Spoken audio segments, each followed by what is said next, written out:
mes petites étoiles, j'espère que vous allez bien. Je vous retrouve aujourd'hui pour un Il était un livre spécial poche, puisque je ne sais même plus comment organiser mais il était un livre tellement j'ai de retard en fait sur 2025, mais aussi un petit peu sur 2024.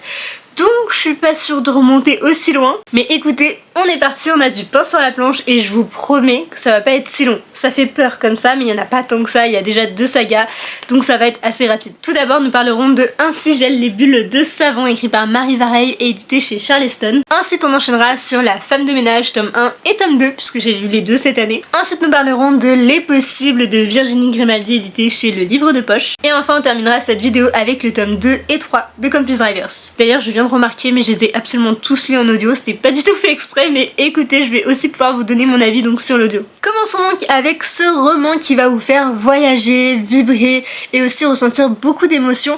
Nous sommes donc dans Ainsi gèlent les bulles de savon. C'est d'ailleurs un roman choral où on a une jeune femme qui s'appelle Claire et une autre qui s'appelle Océane. Alors je croyais qu'il y avait plus de voix que ça, en tout cas quand je l'ai écouté j'en ai entendu beaucoup plus. Je sais pas ce qui s'est passé, c'est peut-être l'audio qui fait ça, mais donc je vous disais que j'ai eu un petit peu de temps avant de rentrer bien dans l'histoire et notamment à cerner au niveau des personnages etc, mais malgré tout au bout d'un moment je commençais à avoir tout intégré et je commençais même à me poser des questions, à essayer de résoudre les énigmes, si on peut dire ça comme ça, c'est pas vraiment une énigme, mais je commençais à essayer de résoudre un petit peu dans ma tête, à faire des liens entre ces femmes, etc. Vraiment, j'ai adoré pouvoir faire ça. En plus, Marie Vareille écrit vraiment très très bien, donc comme c'est écrit au dos, une plume délicate et addictive, et c'est exactement ce que j'allais vous dire, c'était très addictif. Je sais pas si je l'ai lu en beaucoup de temps, mais en tout cas, en audio, il est passé comme une lettre à la poste, j'ai vraiment trop aimé. Si vous voulez frissonner, c'est parti avec La femme de ménage. Je vais prendre qu'un tome pour l'instant. Dans cette histoire, on suit Millie, une jeune femme qui sort de plusieurs années de prison et qui cherche en fait à s'en sortir.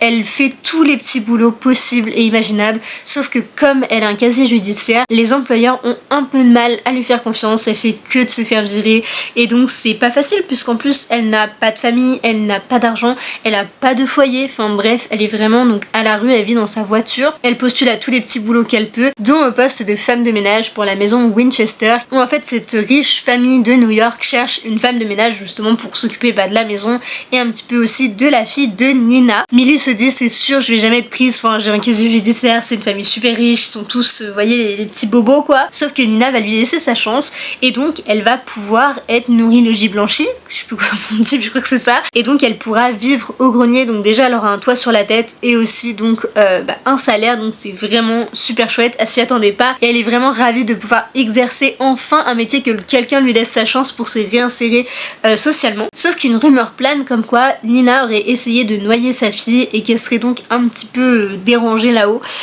Et donc on va suivre un petit peu tout ce qui se passe dans cette maison, tout ce qui est un petit peu farfelu. Et on va donc suivre Millie à travers tout ce qui va se passer dans cette maison, ce qui est plutôt bien ou pas bien d'ailleurs. Et j'ai vraiment trop aimé, c'est un coup de cœur pour ce premier tome. Vraiment il m'a retourné le cerveau mais du début à la fin. Vraiment c'était un truc de fou. Jusqu'aux dernières pages en fait j'étais en apnée limite et j'ai adoré. Je sais ça fait très cliché parce que tout le monde a aimé ce livre mais je comprends pourquoi en fait, parce qu'il était vraiment trop bien, il est glauque et en même temps enfin sombre mais pas trop non plus, enfin ça va, il y avait une grosse intrigue, de l'énigme, c'était je crois que j'avais jamais lu un livre comme ça. Après c'est vrai que c'est pas le genre où j'en lis le plus mais j'avais pas lu un livre comme ça aussi prenant et haletant depuis un petit bout de temps et j'ai donc pas tardé à lire le tome 2 que j'avais eu pour mon anniversaire et pour le coup j'ai tout autant aimé mais c'est pas un coup de cœur, c'est-à-dire qu'en fait on reprend globalement le même schéma que dans le 1 et je l'ai pas trouvé aussi bien, il était trop bien mais peut-être pas non plus à la hauteur du tome 1, disons que c'est un petit peu redondant mais en même temps c'est tellement prenant que vous pouvez être sûr, je vais lire la nouvelle qui est sortie et aussi le tome 3, je l'attends quand il sera sorti en poche.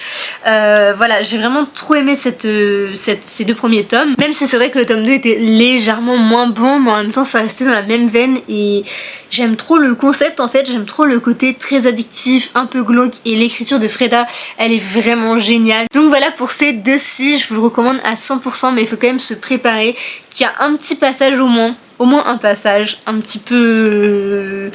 faut être accroché quoi. Enfin, faut avoir le cœur accroché. On va dire ça comme ça. Le prochain que je vais vous présenter, c'est Les Possibles de Virginie Grimaldi, qui par ailleurs est aussi un roman du calendrier de l'Avent. Donc tout comme celui-ci, je vous l'avais pas précisé. Donc Ainsi gèlent les bulles de savon, c'était celui d'avril. Je garde toujours le petit morceau de papier où il y a écrit avril avec les mots-clés. Et donc celui-ci c'était celui de janvier, c'est pour ça que j'ai pas le papier, j'ai commencé en février. Et donc celui-ci c'était le roman de janvier. Et je regrette un peu de pas avoir gardé le petit bout.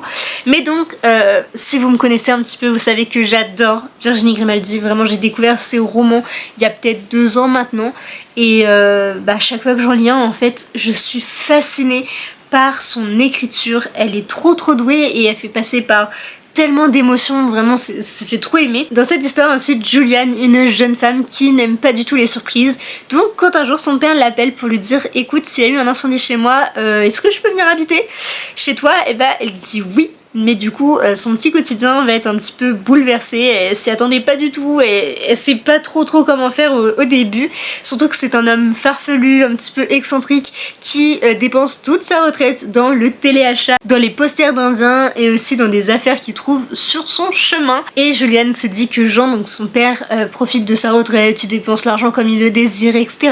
Sauf que petit à petit certains signes vont être un peu bizarre, elle va se dire mais c'est pas possible, enfin c'est pas normal, il y a quelque chose qui va pas. Et donc comme Virginie le dit, il déraille et en fait elle va devoir donc apprendre à vivre avec ça. Et aussi donc comme le titre le dit, Les Possibles, elle va tout faire en fait pour un petit peu réapprendre à connaître son père, à vivre avec lui, à faire plein de choses qu'ils avaient tous envie de faire, donc que ce soit elle, son père ou sa sœur. Et c'est un livre que j'ai trouvé très touchant, très bouleversant. Je vous ai d'ailleurs fait mon avis en vidéo sur Instagram, puisque comme je vous l'ai dit, c'était un livre dans le cadre du calendrier de l'Avent.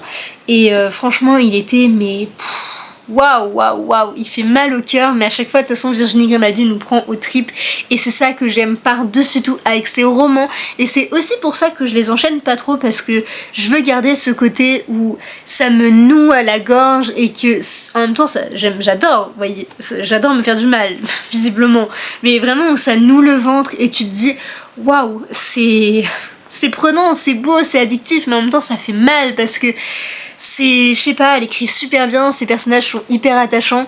Et donc là je sais pas c'était mon combienième d'elle, mais j'ai donc lu Le premier jour du reste de sa vie, Il est grand temps de rallumer les étoiles, Chère Mamie, et j'ai aussi lu la BD Doux et Que ne dure que les moments doux. Et je crois qu'il y en avait d'autres, mais là comme ça je m'en souviens plus. Mais voilà, à chaque fois j'adore ces romans et je continuerai de les lire tous à chaque fois qu'ils paraîtront. Voilà, j'ai du retard hein, bien évidemment, mais je vais en garder pour un petit peu plus tard. Et enfin les derniers que j'ai à vous présenter, c'est le tome 2 et 3 des Campus Drivers que j'ai enchaîné là, je sais plus quand est-ce que c'était, ça devait être au mois d'avril, quelque chose comme ça. J'ai attaqué le 2 alors que ça faisait vraiment une éternité qu'il était dans ma palle. Et donc je me suis dit quitte à lire le 2, autant enchaîner avec le 3, on arrête de faire durer le suspense.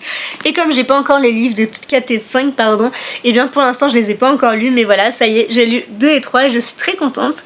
Dans celui-ci on suit Donovan et ici on est avec Lewis. Pour vous donner l'histoire du tome 1, en fait on est avec Lois, non pas du tout, c'est le nom de la fille, Lane, qui fait partie d'un groupe qui s'appelle les Campus Drivers, d'où le titre de la saga et la suite de la série. Et donc en fait c'est un groupe de mecs qui adorent les voitures et qui du coup sont aussi étudiants, et sur le campus ils font taxi, c'est à dire qu'ils ont une application, donc les Campus Drivers, tu réserves un taxi, faut être étudiant, j'explique super mal mais en gros ils font taxi sur le campus et même un petit peu plus loin, mais vous avez compris. Et à chaque fois on suit leur histoire d'amour parce qu'ils sont tous persuadés que l'amour n'est pas fait pour eux, que ça sert à rien, qu'ils sont juste bons pour les coups d'un soir, mais vous doutez bien que c'est des romances, donc ils vont trouver l'amour de leur vie. En plus d'aimer les personnages, j'adore l'écriture de C.S. Quill, elle a vraiment quelque chose de super fun en fait. Je sais pas comment expliquer, mais c'est tellement drôle, ça fait tellement du bien de lire ces romans, à chaque fois c'est super bien. Il y a quand même du spicy, je tiens à vous le dire, parce que je crois que c'était notamment dans le 2 où j'ai été super surprise. Dans le 1 ça m'avait pas tant marqué, mais alors le 2, mais ça y va hein. Au bout d'un moment, c'était en audio, j'étais un petit peu gênée parce que vraiment j'étais dans le métro comme ça je regardais dehors et j'entendais ce que j'entendais, mais en audio c'est tellement plus dur de passer, et puis bon voilà, autant que ça aille, tu vois, allez on passe. Et en audio c'est pas facile de passer sur ce genre de scène parce que si on clique trop, bah voilà, on a plus la suite, bref c'est un peu chiant, donc autant tout avoir. Mais du coup j'étais en mode bonjour bonjour. Voilà, c'était très gênant. Mais sinon, mis à part ça, en fait, j'ai trop aimé. C'est pas écrit d'ailleurs qu'il y a autant de scènes de smut, mais en même temps, ça reste de la new romance, et surtout, c'est écrit comédie romantique avec deux madames. Donc bon, je pense que c'est aussi un indicateur de spicy, mais c'est pas bien grave. J'ai adoré, c'était trop cool. J'ai hâte d'enchaîner du coup avec le 4 et le 5, surtout que normalement, si je dis pas de bêtises, je sais plus si elle était sur Ticket, je crois que oui. Je vais voir CS Quill au FNR, et donc il faut absolument que je fasse dédicacer donc les Campus Drivers et à voir lequel sera mon préféré. Pour l'instant je sais pas trop, peut-être le 1 ou le 3. Je ne sais pas, mais peut-être que ce sera 4 ou 5, voilà. Dans tous les cas, je suis trop contente d'avoir retrouvé cette saga, et j'ai qu'une envie en fait, c'est de me faire donc 4 et 5 comme je vous l'ai dit. Mais pour ça il faut que je les achète, mais en même temps je veux pas grossir ma palle, donc voilà. Je vous ai pas trop donné mon avis en fait dessus, mis à part qu'il y a du smut, que j'adore l'écriture de CS Quill, que j'adore les personnages qui sont aussi complexes que légers en même temps, parce qu'ils apportent une certaine légèreté. Et en fait, à force des tomes, on s'attache aussi aux personnages, donc bah, on revoit forcément les couples, par exemple de Lane et Louis, ou même après de Donovan et Carrie. Après donc, ah bah non j'ai pas lu la suite donc je peux pas vous le dire, mais en tout cas on retrouve, enfin si on voit Lewis, c'est ça que je voulais dire, on voit Lewis dans les autres, etc. Et donc en fait on a vraiment ce petit groupe en fait qui est toujours en arrière-plan tout en ayant un focus sur un personnage à chaque tome, et c'est ça que j'aime trop. Voici du coup pour toutes mes lectures poches, et j'espère vraiment que cette vidéo vous aura plu, que c'était pas trop brouillon. C'est des lectures que j'ai fait donc entre janvier et je dirais avril, un truc comme ça, donc ça faisait un petit bout de temps que je les avais lus, donc tout n'était pas ultra frais, et c'est vrai que c'est un peu plus complexe de donner son avis ultra détaillé après autant de mois, mais malgré tout, en fait je me rends compte que c'est que des lectures que j'ai appréciées, c'est pas fait exprès, je suis bon public aussi, mais voilà, du coup j'espère que ça vous a plu, n'hésitez pas à me dire tout ça en commentaire, et aussi si vous les avez lus, si je vous ai donné envie de les lire, etc. dites-moi tout, et sur ce je vous dis à très vite dans une prochaine vidéo, bye.